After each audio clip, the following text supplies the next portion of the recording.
बाहर भाई कुर्बान अली अकेले बैठे हैं और आप यहाँ गुलाम के लिए परेशान हो रहे हैं। उस औलाद से कुछ ज्यादा ही हमदर्दी नहीं हो रही आपको? औलाद तो वो मेरी ही है, इसमें कोई दो राय नहीं है।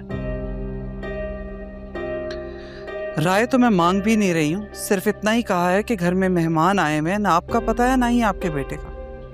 पाशा कहाँ गया? तुम्हारे भाई ने उससे कुछ कहा है जिसके बाद वो यहाँ से चला गया है। चाय का काम क्या होगा उस गुलाम की माँ के पास?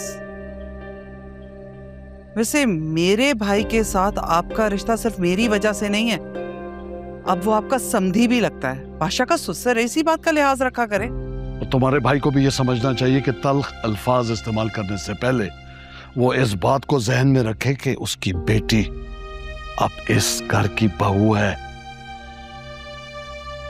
और बादशाह की बीवी भी।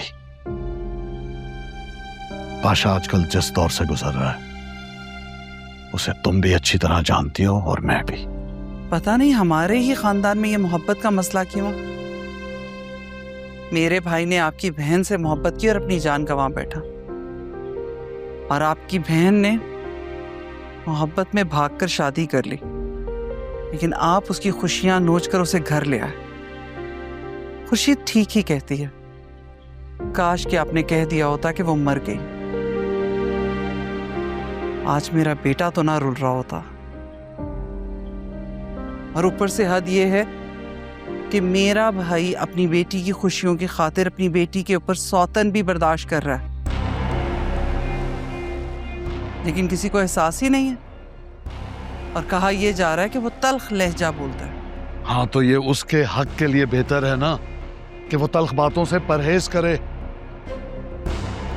कल को अगर पाशा ने तैश में आके उसकी बेटी से अलहदगी इख्तियार कर ली तो फिर कौन जिम्मेदार है? अल्लाह ना करे कभी भी कुछ ऐसा हो। बड़ी मुश्किल से बादशाह और मुर्ख का रिश्ता हुआ है। सरकार, अगर उन दोनों का रिश्ता टूटा तो मेरे और भाई कुर्बान अली के दरमियान कभी न खत्म होने वाले इख्तलाफात शुरू हो जाएंगे। आपको कुछ तो करना होगा, ऐसा हरगिज नहीं होना चाहिए। मैंने इस खानदान की रस्मों और रिवाजों की खातिर अपनी बहन को धमकी देकर यह शादी करवाई है, क्योंकि मैं भी खुद ये चाहता हूं कि मुर्ख के लिए बादशाह के दिल में नरमी पैदा हो, दोनों खुश रहें। लेकिन जानती हो, तुम्हारा भाई ये नहीं चाहता। हाँ, खैर, तुम अपने भाई को समझाओ और उससे कहो कि अपनी जुबान और खुद दोनों पर काबू रखे। बादशाह अब उसका भांजा नहीं है, उसका दामाद है, और ये बात वो ज़हन नशी कर ले। मैं बादशाह को बुलाता हूं, तुम जाओ।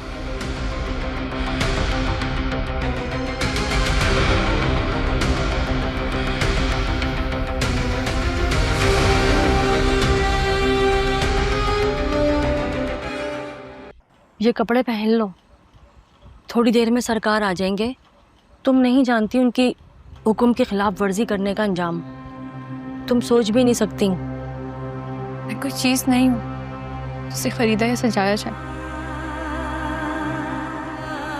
खुदा का वास्ता प्लीज मुझे जाने दो। तुम्हारी हालत पर मुझे तरस बहुत आता है, लेकिन मैं कुछ नहीं कर सकती। अगर मैंने तुम्हें आज़ाद कर दिया तो तुम नहीं जानती कि मेरा अंजाम क्या होगा। कुत्तों के हवाले कर देंगे ये मुझे जिंदा, या फिर सांपों के हवाले कर देंगे, या भूखे इंसानों के हवाले कर देंगे। फिर कुछ नहीं पता चलना मेरा किसी को भी।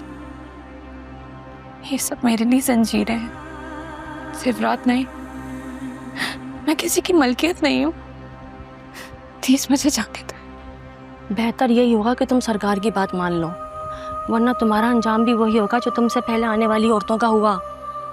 उन सब ने भी फरियाद की, लेकिन किसी की कोई सुनवाई नहीं हुई, और किसी ने तो अपनी जान तक ले ली। मैं जान दे दूंगी अपनी, लेकिन कबूल नहीं करूंगी। गुलाम, गुलाम कहाँ है? वो ठीक तो है ना?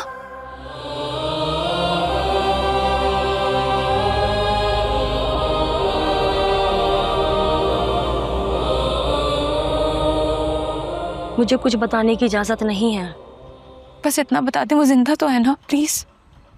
मैं बस इतना जानती हूँ कि जब तक तुम हाँ नहीं करोगी वो जिंदा रहेगा। उसकी अगर जिंदगी चाहती हो तो बात मान जाओ।